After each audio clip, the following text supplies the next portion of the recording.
El Ecuador está en plena campaña electoral. ¿Cuál es la percepción que ustedes desde su experiencia académica está mirando en el desarrollo de esta campaña electoral en el país? Acá hay sectores que evidencian las irregularidades, la desigualdad con la que se realiza esta campaña electoral. Hay mucha evidencia de esa desigualdad.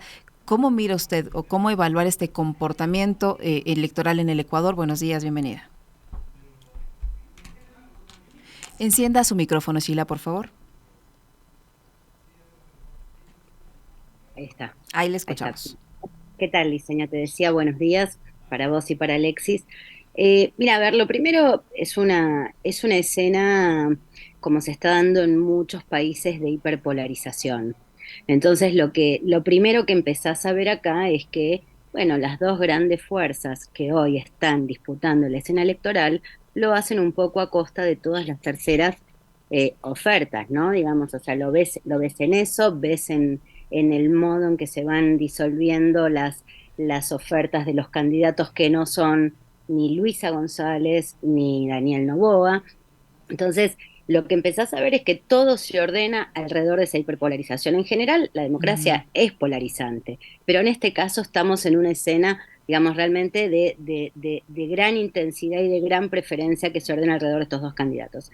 El otro elemento de la hiperpolarización lo ves en el rechazo electoral, ¿no? Digamos, te diría casi como un fenómeno de rechazo cruzado. En general, los votantes de Luisa rechazan plenamente a Daniel Noboa, los votantes de Daniel Noboa rechazan plenamente a Luisa González. Creo que ese elemento también ayuda a entender cómo es que de alguna manera, cómo es que se produce la decisión de voto, ¿no? Digamos, nosotros venimos midiendo desde hace ya más o menos un año, desde inicios del año pasado, y la verdad que vimos como distintos momentos Uh -huh. en las preferencias y en los ordenamientos. Hay algo acá interesante en los dos candidatos, ¿no? Digamos, yo creo que del lado del oficialismo de Daniel Noboa yo te diría, un caudal interesante que logró consolidar y lo logró consolidar alrededor de la idea de orden. Y en el caso de Luisa González hay algo también muy interesante porque yo diría que ahí hay un fenómeno a ver, un voto que se compone desde tres fuentes, podríamos decir, tres fuentes distintas.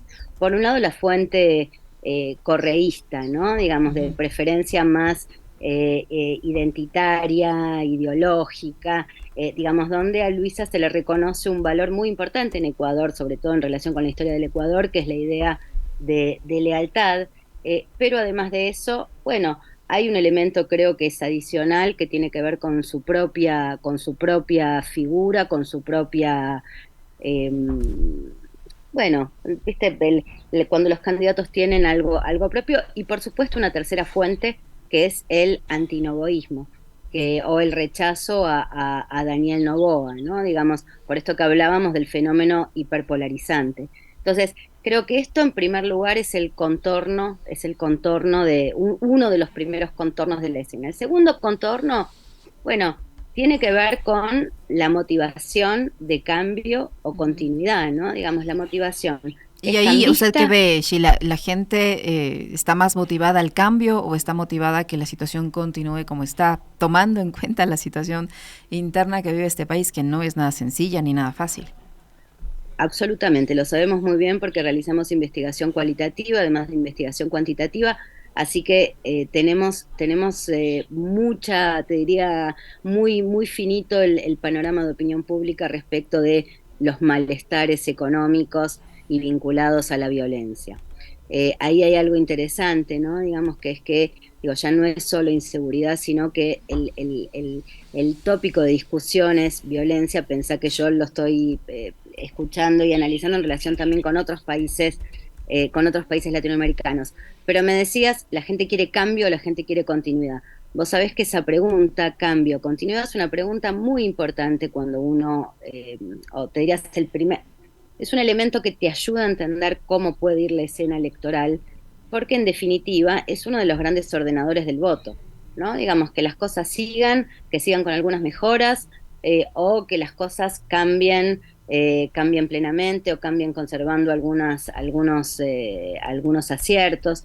Entonces, cuando vos ves eso, lo que estás viendo hoy en el Ecuador es que el clima es cambista, el clima es hacia el cambio, ¿no? Digamos, nosotros, en nuestros números, nosotros tenemos un 48% de preferencia o de motivación hacia el cambio y un 41% de motivación hacia la continuidad, ¿no? Digamos, hacia el acompañamiento del oficialismo. Entonces, ahí ya empezás a ver un primer contorno. Por supuesto, después empiezan a aparecer distintos elementos en una elección, te diría, el modo en que se elabora y se razona el voto.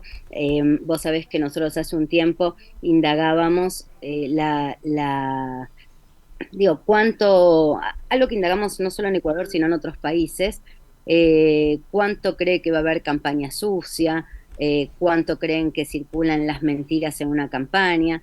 Y la verdad que lo que encontramos es que, bueno, yo diría casi como una disposición natural a creer que efectivamente en las campañas suceden cosas eh, no, non santas, ¿no? Digamos, la mentira circula, la campaña sucia circula. Así que yo creo que esto también ya te da la pauta del modo en que se reciben los desafíos y los mensajes electorales, ¿no? Hola Sheila, ¿cuáles son los temas que giran en negativo alrededor de la conversación sobre Noboa? ¿Qué es lo que la gente le cuestiona al presidente candidato en Ecuador? Bueno, mira, lo primero es, hay algo acá que es muchas veces no del todo considerado en una sociedad tan convulsionada y con tanta violencia como Ecuador, que es la cuestión económica, ¿no? Digamos, yo te diría economía y violencia son como los dos grandes temas. Ahora, el tema de la violencia es un tema que está presente. En algunos hay un reconocimiento, ¿no? Digamos, a la labor de Noboa en esto. Digamos, yo te diría acá que hay algo de la consolidación de Noboa tiene que ver un poco con la agenda de seguridad. Y después tenés un segmento importantísimo de electores opositores que básicamente critican eso mismo que para otros es un acierto. Entonces, te diría que la agenda del orden, la agenda de la seguridad es una agenda partida, es una agenda en disputa. El tema económico es un poco te diría, más transversal.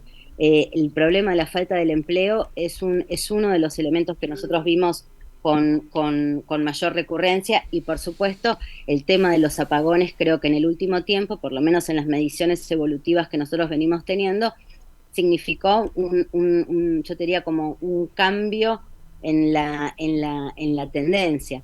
Entonces, te diría orden, violencia, lo económico y los apagones son como los tres temas que hoy de alguna manera aparecen en la conversación a la hora de expresar las razones del voto. Sheila, De hecho, y quizás, perdón que te interrumpa ahí, pero quizás los rasgos personales de Noboa a la gente no le generan o no le provocan inquietud, es decir, ese conflicto que él maneja con los temas familiares, su ex esposa, la madre de su hija, el conflicto con la vicepresidenta, lo que ha provocado el hecho de que sea mujer y cómo haya sido perseguida durante todo este tiempo, ese autoritarismo, esa dificultad que tiene para expresarse, para hablar, para relacionarse con la gente, ¿no es algo sobre lo cual se genera conversación?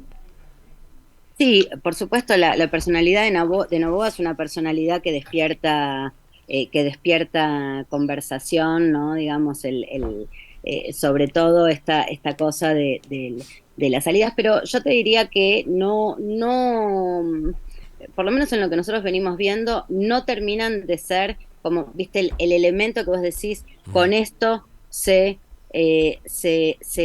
compone, se decide el voto. Yo creo que es más importante, o por lo menos en los argumentos críticos, es más importante la falta de capacidad, la erosión de de la gestión, yo creo que hay que poner acá foco en un segmento muy importante, que es un segmento que en algún momento lo acompañó y hoy no lo está acompañando, está en una zona ambigua, ¿no? En algún momento le gustaba y hoy lo critica. La crítica tiene que ver con deficiencias de gestión, ¿no? Digamos, yo te diría, con desencantos en ese sentido. Y vos fíjate que uno de o sea, a lo largo de su presidencia, un momento donde Noboa recibió un impacto importante fue en el rechazo dentro de la consulta a la reforma constitucional, en el rechazo al trabajo por horas, ¿no? Digamos, pongo ese, no solo el de tribunales internacionales, sino el del trabajo por horas, ¿no? Digamos, por eso te marcaba, el tema del trabajo es un tema muy sensible y es un tema que efectivamente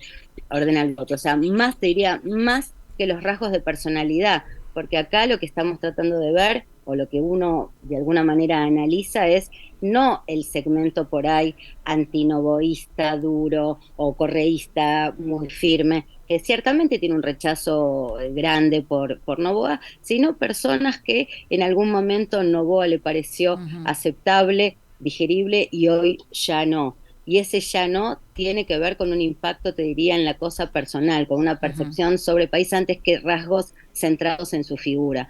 Por eso, digo, no puedo decirte que no a tu planteo, efectivamente esto aparece, pero yo creo que en términos de cómo se mueve la escena electoral, no, o sea, yo te diría, los más críticos sobre la personalidad de Noboa, de alguna manera son redundantes, son personas que lo rechazan a priori.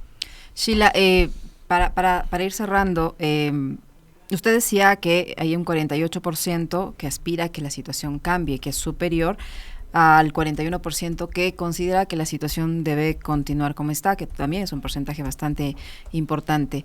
Pero ¿cuál es el estado de ánimo de esta población que ya en poco menos de un mes va a acudir a las urnas para decidir precisamente esto, que cambie o que continúe? ¿Cuál es el estado de ánimo? ¿Está esperanzada, tiene expectativas o finalmente ya le da igual, porque considera que pase lo que pase, el país va a seguir en este rumbo? Bueno, yo te voy a decir dos cosas que están en simultáneo. Por supuesto, una escena electoral siempre abre algo de expectativa, ¿no? Digamos, cuando vos tenés demanda cambista y hay una perspectiva de que efectivamente haya un cambio, lo que se abre en una sociedad es algo del orden de la esperanza. Por lo menos para este segmento expectante, ¿no? Entonces, eso yo te diría que hoy forma parte del clima anímico, pero también forma parte de este clima, yo te diría una escena de bastante tristeza, de pérdida de tranquilidad, ¿no? Digamos, vos fíjate, recién hablábamos de los principales problemas y me da la impresión, o por lo menos lo que nosotros venimos escuchando, es esta añoranza por un Ecuador perdido vinculado a la tranquilidad.